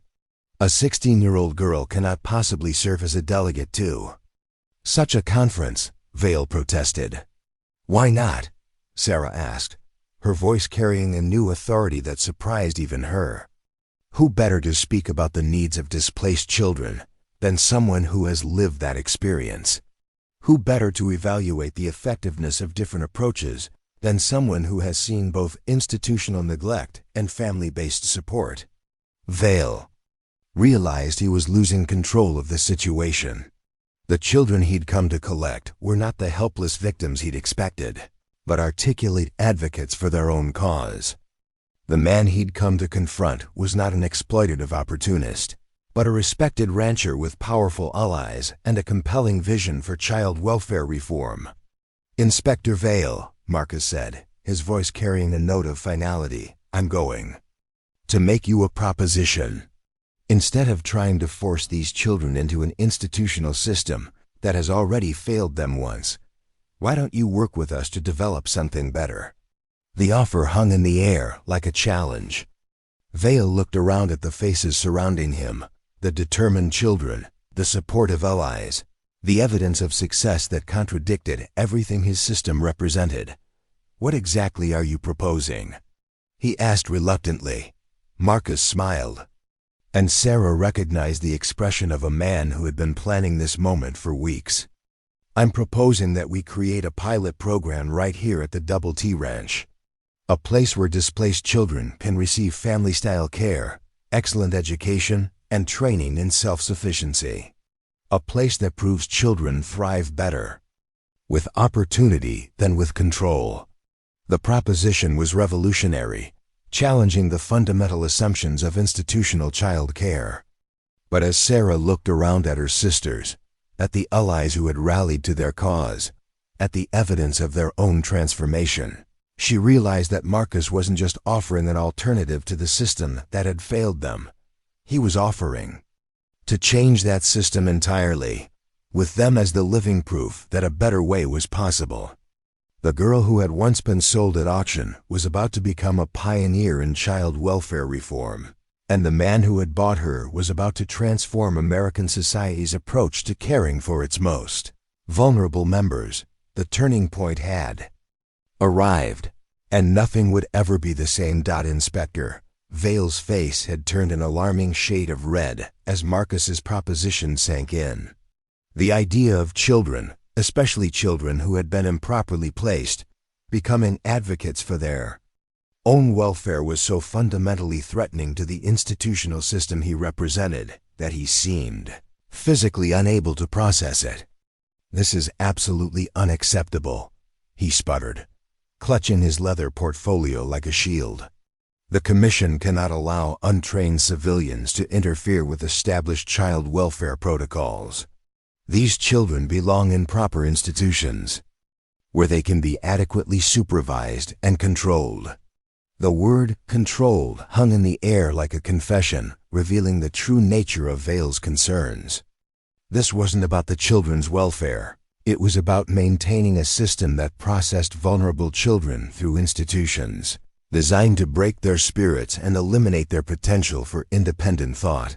Sarah stepped forward, her posture radiating a confidence that would have been unimaginable just weeks earlier. "Inspector Vale, I have a question for you. Have you ever been inside one of these institutions you're so eager to place us in? Have you spoken with children who've lived in them? Have you followed up on what happens to them after they age out of the system?" Vale's discomfort was obvious. "The Commission operates according to established best practices based on decades of experience." "That's not what I asked," Sarah interrupted, her voice carrying an authority that surprised everyone present, including herself. "I asked if you've ever actually listened to the children whose lives you're making decisions about." The challenge was direct and devastating. Vale represented a system that made policy about children without ever meaningfully consulting them, that claimed to know what was best for young people without ever asking what they thought or felt or needed. Emma stepped up beside her sister, her musician sensitivity to emotion allowing her to read the room perfectly. "Inspector, in the past month, I've learned more about music, mathematics, and literature than I learned in the previous 2 years of my life. I've been encouraged to think, to question, to express myself creatively. Can you guarantee that your institutions would provide the same opportunities?" Vale's answer was telling in its evasion. "Young lady, institutional care provides structure, discipline, and moral instruction that prepare children for productive lives as contributing members of society. Whose definition of productive? Kate asked quietly, her mathematical mind cutting straight to the logical flaw in Vale's argument. Productive for whom? And what kind of contributions are you preparing us to make? The questions were devastating because they exposed the fundamental assumptions underlying the institutional system. Children were being trained to be compliant. Workers, grateful recipients of charity, and unquestioning supporters of the social order that had failed them in the first place. Dr. Watson, who had been observing the exchange with growing amazement, finally spoke up. Inspector Vale, as a physician, I'm required to base my recommendations on evidence rather than theory. The evidence here is overwhelming. These children are thriving in ways that would be impossible in any institutional setting I've observed. Judge. Morrison nodded in agreement. Furthermore, Inspector, I'm having serious concerns about the legal basis for your intervention. These children are demonstrably well cared for, well educated, and developing into remarkable young people. Removing them from this environment would constitute harm, not protection. Vale realized he was losing ground rapidly. The children he'd come to collect were proving to be articulate advocates for themselves. The man he'd come to confront had powerful local allies, and his own authority was being systematically undermined by evidence he couldn't dispute. There's another consideration, Marcus said, producing a stack of telegrams that had arrived throughout the morning. Word of this confrontation has reached colleagues in Denver, Kansas City, and Chicago. Dr. Margaret Whitman has formally requested federal review of the Commission's activities in Kansas. The telegrams were real, and their implications were staggering. Marcus had been quietly building a network of child welfare reformers across the region, and news of Vale's investigation had mobilized them into action. The Commission suddenly found itself under scrutiny from exactly the kind of people it preferred to avoid. Vale's composure cracked completely. This is highly irregular. The Commission's authority cannot be challenged by a collection of amateur reformers and misguided philanthropists. Amateur reformers? Sarah's voice carried a note of steel that would have made her father proud. Inspector, Dr. Whitman is a Harvard-trained physician who has spent 15 years studying child development. Professor James Morrison, Judge. Morrison's brother, heads the Department of Social Sciences at the University of Kansas. These aren't amateurs. They're experts who actually understand child welfare because they've devoted their lives to studying it. The distinction was crucial. Vale represented bureaucratic authority divorced from expertise, while Marcus had aligned himself with actual experts, who based their recommendations on research and evidence rather than institutional convenience. Mrs. Hartwell appeared on the porch, her timing perfect as always. Mr. Thornfield, there are more visitors arriving. Quite a few more visitors. The horizon was filling with dust clouds as riders approached from multiple directions. Within minutes, the Thornfield Ranch was hosting an impromptu gathering of some of the most influential people in the county. Ranchers, merchants, professionals, and their wives, all people who had been watching the Henderson sisters' transformation with growing interest and admiration. "Marcus," called out Robert Patterson from the general store, dismounting with the urgency of a man on a mission. "We heard about the investigation. The whole town's talking about it. Folks wanted to come out and show their support." Margaret Whitmore approached Inspector Vale directly, her expression reflecting the moral authority of a woman who had spent months organizing local child welfare efforts. "Inspector, I want you to know that the Henderson sisters have become symbols of hope for every parent in this county who worries about what would happen to their children if tragedy struck their family." Helen Bradley nodded emphatically. "These girls have shown us what's possible when children are given real opportunities instead of just being warehoused in institutions. We're not going to stand by and let you undo that progress." Vale found himself surrounded by a community that had rallied to support the children he'd come to collect. This wasn't the isolated ranch household he'd expected to intimidate. It was the center of a growing movement that was challenging everything his system represented. Furthermore, Judge Morrison added, producing his own set of legal documents, I've been in communication with my colleagues in Topeka and Kansas City. There are serious questions about the Commission's authority to override local family court decisions, especially when those decisions involve children who are demonstrably thriving. The legal ground was shifting beneath Vail's feet. What had begun as a routine investigation was becoming a constitutional challenge to federal authority over local family matters. Marcus stepped forward, his expression serious but not threatening. Inspector Vail, I'm going to make you an offer. Instead of trying to force these children into a system that has demonstrably failed thousands of others, work with us to document what we're accomplishing here. Help us create a model that could be replicated across the country. The offer was generous but also strategic. By inviting Vail to become part of the solution rather than simply an obstacle to progress, Marcus was offering him a way to save face while abandoning an untenable position. Think about it, Sarah added, her voice carrying the passion of someone who had lived through both sides of the child welfare system. You could be part of creating something that actually helps children instead of just controlling them. You could help prove that young people are capable of far more than anyone imagines when they're given real opportunities. Vail looked around at the faces surrounding him, the determined children, the supportive community members, the documented evidence of success that contradicted everything his training had taught him about displaced children. What exactly would this pilot program involve?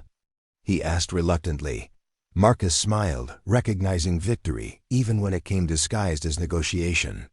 Family-style placement with carefully selected families. Comprehensive education that includes both academic subjects and practical skills. Individual attention to each child's talents and interests. And most importantly, preparation for independent adult lives rather than just compliance with institutional rules. And oversight? Vail asked, clearly struggling to find some way to maintain commission authority. Regular documentation and evaluation by qualified experts, Marcus replied. Dr. Watson has agreed to monitor the children's health and development. Miss Morrison will oversee their academic progress. Judge Morrison will ensure legal compliance. And Dr. Margaret Whitman will coordinate with national reform organizations to document our methods and results. The proposal was comprehensive and professionally designed, addressing every legitimate concern about child welfare while eliminating the controlling aspects that characterize traditional institutional care. There's one more element, Sarah said, her voice steady but determined. The children involved in this program should have a voice in their own care. We should be consulted about decisions that affect our lives, and we should be prepared to advocate for other children who find themselves in similar circumstances.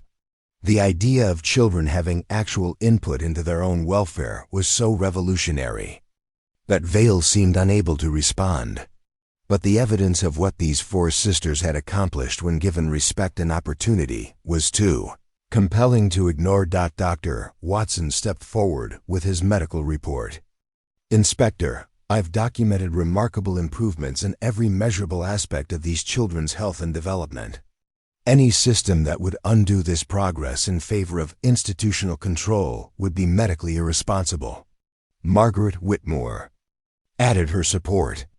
Inspector Vail, the women of this community have been organizing our own child welfare network. We've seen what works and what doesn't. What's happening here works. What you're proposing doesn't. The community support was overwhelming and undeniable.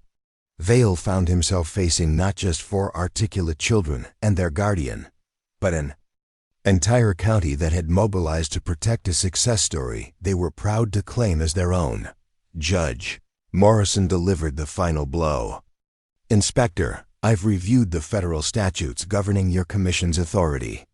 You have broad power to investigate reports of abuse or neglect, but you have no authority to remove children from situations where they are demonstrably thriving. simply because those situations don't conform to your preferred institutional models. The legal reality was clear. Vail's authority extended to protecting children from harm, not to enforcing conformity with bureaucratic preferences. Vail looked around one final time at the evidence arrayed against him. 4 children who had been transformed from desperate survivors into confident advocates. A community that had rallied to support innovative approaches to child welfare. Legal, medical, and educational experts who endorsed what they had witnessed. And most damaging of all, documentation that proved his institutional alternatives were inferior to what these children were already receiving. "I'll need to consult with my superiors," he said finally, his voice barely audible. "Of course, Marcus," replied graciously. "And while you're consulting, these children will continue their education, continue their development, and continue proving that young people are capable of extraordinary things when they're given extraordinary opportunities." As Vail and his companions departed, the assembled community erupted in spontaneous celebration.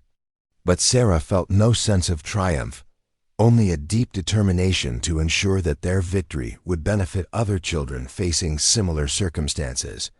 The confrontation was over, but the real work was just beginning. They had proven that an alternative to institutional child care was possible. Now they had to prove that it could be sustained, replicated, and transformed into a movement that would change how America treated its most vulnerable children. The girl who had once hunted rabbits in a blizzard was about to become a pioneer in child welfare reform. And the man who had saved her was about to launch a revolution that would transform the lives of thousands of children across the nation. The final confrontation had ended not with defeat or victory, but with the beginning of something far more important: the transformation of child welfare from a system of control into a foundation for empowerment. And that transformation would indeed make history. 25 years later, Sarah Henderson Thornfield stood before the United States Congress, her silver hair catching the light from the tall windows of the Capitol building.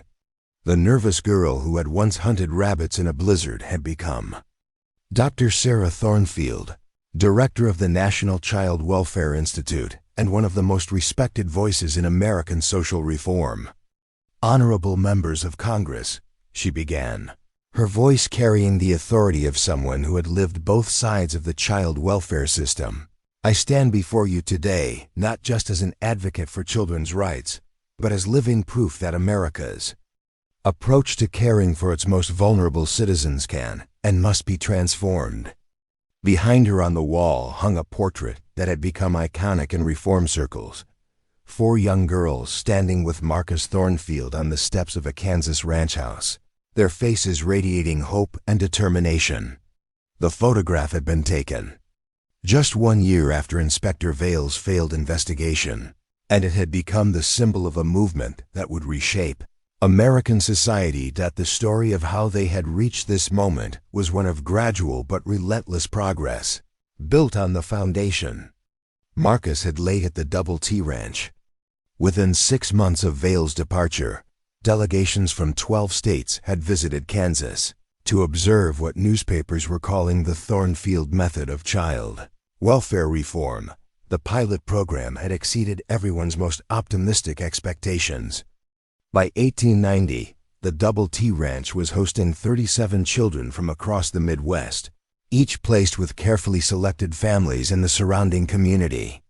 The results were documented with scientific precision by Dr. Margaret Whitman and her colleagues. Educational achievement rates that surpassed those of children from traditional homes, health outcomes that set new standards for child development, and perhaps most remarkably, a rate of successful adult independence that was 5 times higher than institutional alternatives. But it was the children themselves who had become the program's most effective advocates. Emma Henderson, now Dr. Emma Thornfield Morrison, had become one of the first women to receive a doctorate in music education from the Chicago Conservatory. Her innovative methods for teaching music to displaced children were being implemented in schools across the nation. Kate Henderson had shocked the academic world by becoming the youngest person ever admitted to the Massachusetts Institute of Technology, where she earned degrees in both mathematics and engineering. Her thesis on efficient resource distribution had revolutionized ranch management practices and earned her recognition as one of the leading mathematical minds of her generation. Even little Lucy, who had been only 8 years old when they arrived at the ranch, had grown into Lucy Henderson Martinez, a veterinarian whose groundbreaking work with animal behavior had earned her international recognition. She had married Charlie Martinez's son and continued to live on the ranch that had saved her family, now serving as director of the agricultural training program that prepared young people for careers in farming and ranching. Marcus Thornfield himself had become a reluctant celebrity, traveling across the country to speak at conferences and advise government officials on child welfare policy. But he always insisted that the real credit belonged to the children who had proven that young people were capable of extraordinary achievement when given extraordinary opportunities. The transformation had not been without challenges. Inspector Vail and the Interstate Child Welfare Commission had fought bitterly against the spread of family-based care models, arguing that they undermined institutional authority and created dangerous precedents. Several court battles had been necessary to establish the legal framework that protected innovative placement programs from bureaucratic interference. More significantly, the success of the Thornfield method had exposed the systemic failures of traditional institutional care in ways that made comfortable people very uncomfortable. Investigations revealed that many children's homes were little more than labor camps, designed to extract work from vulnerable children while providing minimal education or support. Reform organizations documented thousands of cases where children had been placed in institutions not because they needed care, but because their circumstances were inconvenient for adults with power and influence. The backlash had been fierce and sometimes violent. Twice, the Double T Ranch had been attacked by groups claiming that family-based care programs were undermining traditional values and encouraging dangerous ideas about children's capabilities. But each attack had only strengthened community support for the children and the principles they represented. The turning point had come in 1895, when a congressional investigation into child welfare practices revealed the scope of institutional abuse and the dramatic success of alternative approaches. Sarah, now 24 years old and educated at Denver University with a degree in social administration, had been called to testify before Congress about her experiences. Her testimony had been devastating to institutional defenders and inspiring to reform advocates. Speaking with the authority of someone who had lived through both systems, she had systematically dismantled the arguments for institutional care while presenting compelling evidence for family-based alternatives. "I was sold at auction like livestock," she had told the hushed congressional chamber. "I was starving, desperate, and convinced that my life had no value." Traditional institutional care would have reinforced those beliefs, teaching me to be grateful for scraps and never to expect anything better. Instead, I was placed with a man who saw potential where others saw problems, who provided education where others would have provided only control. She had paused, letting the implications sink in. "Today, I hold a university degree. My sisters are accomplished professionals.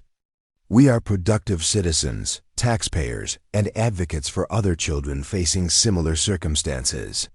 But more importantly, we are living proof that America's children are capable of far more than our current systems assume."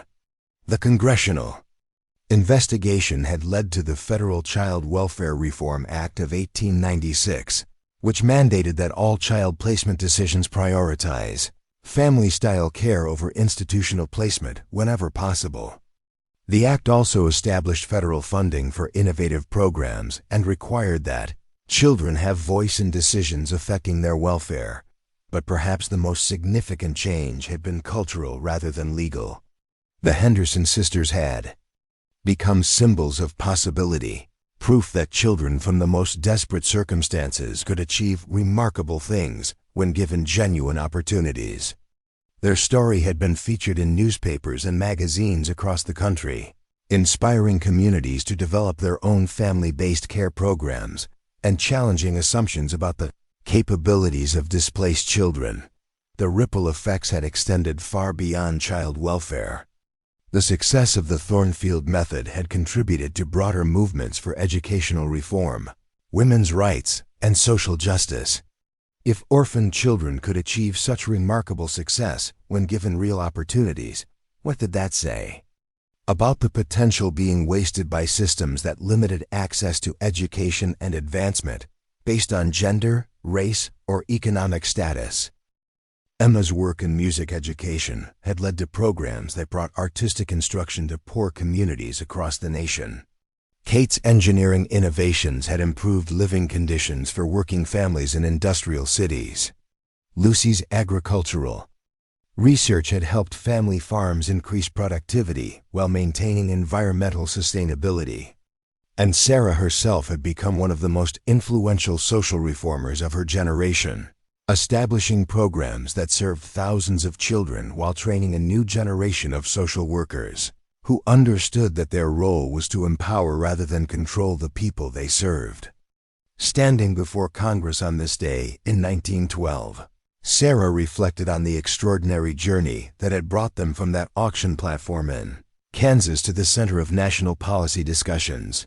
The girl who had once been sold for $1,000 was now advising presidents and reshaping American social policy. "The bill before you today," she continued, addressing the congressional chamber, "represents more than just reform of child welfare practices. It represents a fundamental recognition that America's strength lies not in controlling its citizens, but in empowering them to reach their full potential." The Child Empowerment and Protection Act of 1912 would establish comprehensive protections for children, guarantee access to quality education regardless of circumstances, and create a national network of family-based care programs modeled on the Thornfield method.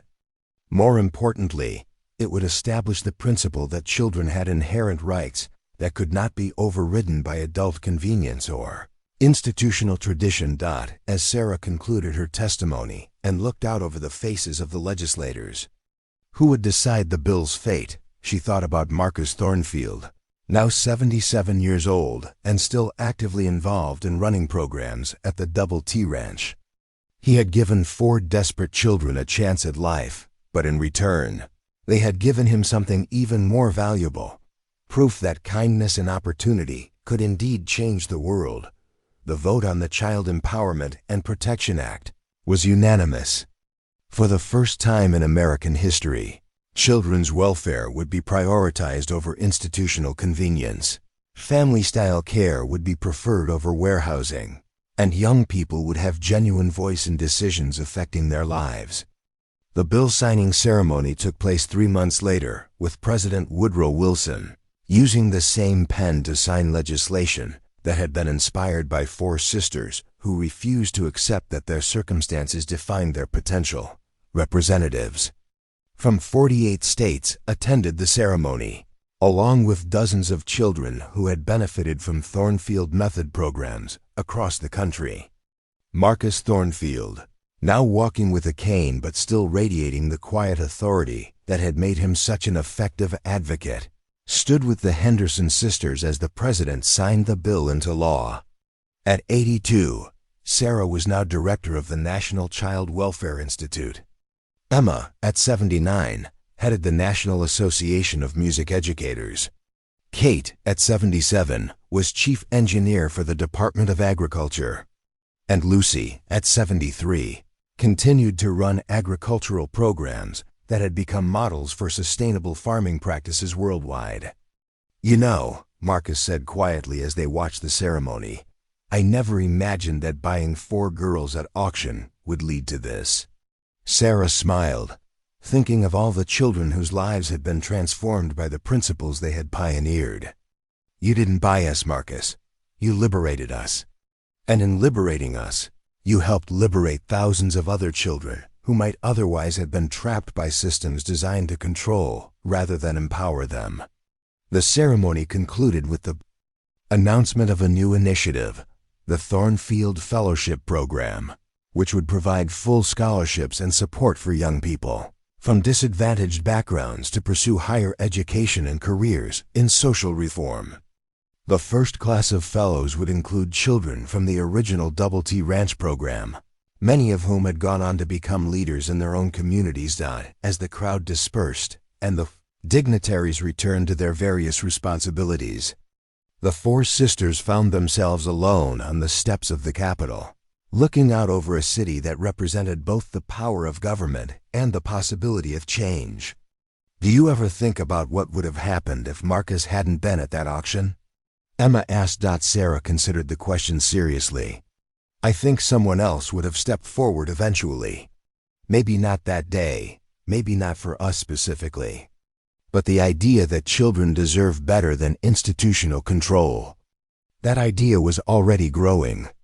We were just fortunate enough to encounter someone who was ready to act on it. Kate nodded thoughtfully.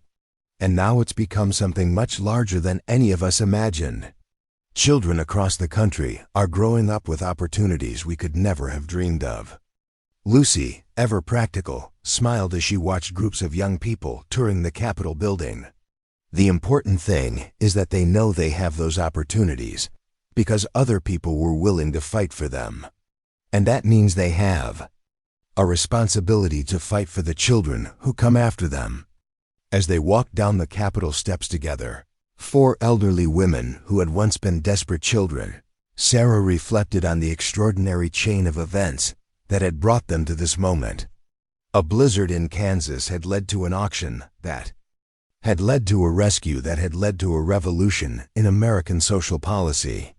But perhaps the most remarkable aspect of their story was not how far they had traveled from that auction platform, but how they had never forgotten the other children who might be standing on similar platforms, waiting for someone to recognize their potential and give them a chance to prove that circumstances of birth need not determine the possibilities of life.